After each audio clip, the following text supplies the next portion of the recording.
Hello everyone, it's History Behind the Warrior, and welcome back to yet another Mortal Kombat 1 video. Now, in the fallout of Chaos Reigns, and honestly, the main story itself now I think about it, one of the biggest questions that has been on everyone's mind is where exactly are the gods of the new era? And where exactly do they fit into Liu Kang's new vision? That is what we will be talking about and analyzing today, because there has been a number of different hints, as well as different established gods to the canon that we do know both exist and don't in the new era. But before we do begin, please do keep in mind that due to the open nature of Mortal Kombat 1's storytelling, there's actually a lot of things that haven't been tackled or approached just yet, and been purposely left wide open to allow that void to be filled in later down the line. So in today's video, we'll be talking about the established gods, as well as the ones completely absent from the new era, and ones that have already died. But before we do begin, as always, if you like what we do here and wish to see more, please don't forget to subscribe, as well as give this video a thumbs up. It's a small thing, but it really does help support the channel in the algorithm. But anywho, let's dive right into things. Now, at the very top of the current established hierarchy, we do actually have the Elder Gods here, who we do know are present and do exist for the new era. Or do they? Like I had mentioned earlier, currently in the established canon of the new era, we have seen nor heard anything directly from the Elder Gods themselves. As a matter of fact, the highest plane of reality we've reached in the new era is Liu Kang's Hourglass of Time, which in some way, shape and form could serve as a new heaven. But again, that's more of an assumption than something solidified, as it has been purposely left vague. And thus, because of this, we don't have much information on characters like Cetrion or Shinnok. In fact, the mention of Cetrion is completely absent, whereas Shinnok is mentioned and featured up to a certain degree, with his amulets having slipped through the cracks of the prior timeline, and it's being more or less confirmed by Geras that Shinnok has been neutralized in the new era. As for what that can mean and what that does entail, is once again completely ambiguous. So in turn, Cetrion could follow the same suit, but for what purposes they serve now is completely unknown, as they are children of Kronika forged in her vision. So of the absence of the Titan of Time, we shan't really know of what position they actually stand in for the new era. Now with the Elder Gods out the way, let's actually touch on the greater gods. Starting off with the most well-known individual here, Liu Kang. Upon relinquishing the Hourglass of Time, the former visionary of the new era has lost his title as Titan, now serving as Earthrealm's protector and guardian, much like his tutor Raiden of previous timelines. And it also does look like in the fall of Chaos Reigns, not too much has changed or been altered to affect him in the status quo. So in the fall of Titan Shang Tsung's assault, what essentially affects and damages him the most is once again letting go of the Hourglass of Time, having done irreparable damage to himself.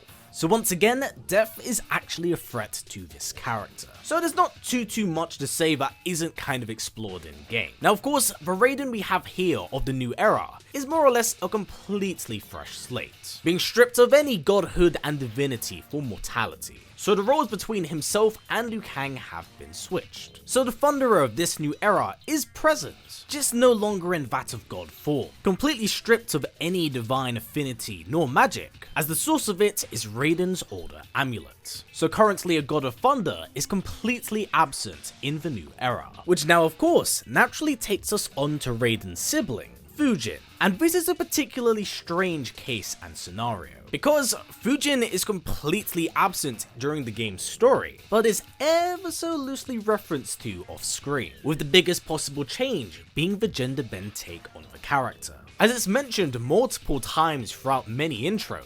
Again, as mentioned at the start, these ideas have been purposely left vague and open for future installments. Will we see her anytime soon? More than likely, but will she have any semblance of godhood? Well, considering the nature of Raiden's mortal frame, I kinda doubt it. Alas, we definitely must wait and see. Now, another figure whose divinity has been quite questionable across the series is the former Khan of Outworld, Shao. Now of course, this interpretation and take on Shao is vastly different to what we've seen before. Because here he's stripped of any type of divine origin, and is instead from a long line of Outworld generals that have protected their realm. Unfortunately, due to Liu Kang's meddling of the timeline, Shao was not only stripped of his somewhat divine power, but he was crippled as a child, undergoing egregious training in order to right those wrongs. Even so though, despite all of that training he's undergone, he is still a shell of his former self,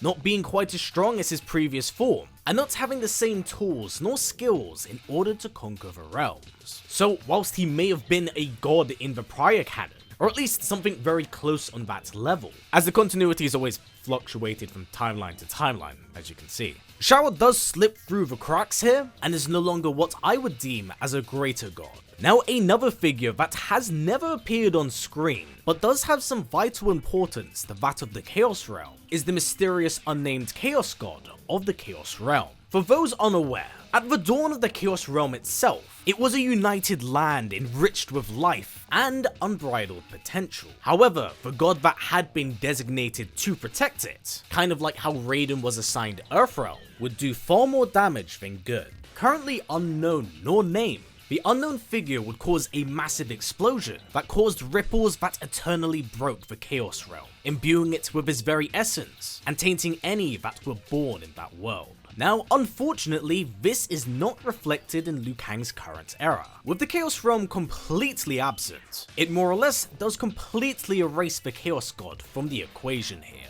And with Liu Kang's streak of removing threats to his world, I doubt we'll see the Chaos God anytime soon.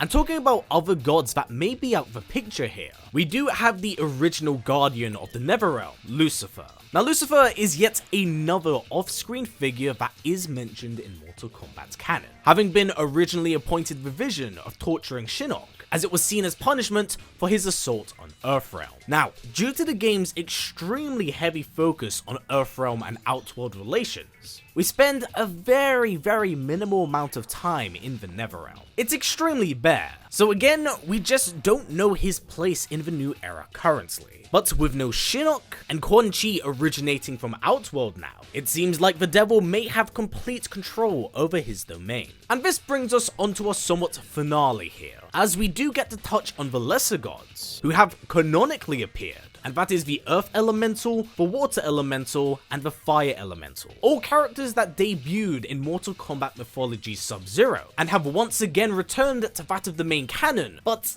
in a very brief moment. Because following the events of Chaos Reigns, Noob Saibot is isolated and captured within the Temple of Elements, needing to undergo cleansing for his Chaos corruption. Yet upon it being infiltrated by Sector, having seen what had become of her spouse, she would free him, and together they would destroy all three elemental gods. Meaning that, sadly yes, they do have a very quick and extremely brief appearance in the new era, as they are the only three gods that I can 100% confirm are officially dead here. So, with that said everyone, this has been it for my coverage of the gods in the new era. And I do hope this has given you some better insight on what's been going on with former gods, as well as the current established one in the new era, because things have been purposely left vague for future installments. So, with that in mind, what new gods would you like to see in the next installment? Do you wish to see Shao obtain his former mantle? Do you wish for characters like Lucifer or the Chaos God to be established for the canon? Or would you like some completely new figures to be established in the lore, like a God of Order? Please do comment down below, as I'd love to hear what you have to say. But for now everyone, that's been it for me. So as always, stay strong, stay well, and I'll catch you in the next one.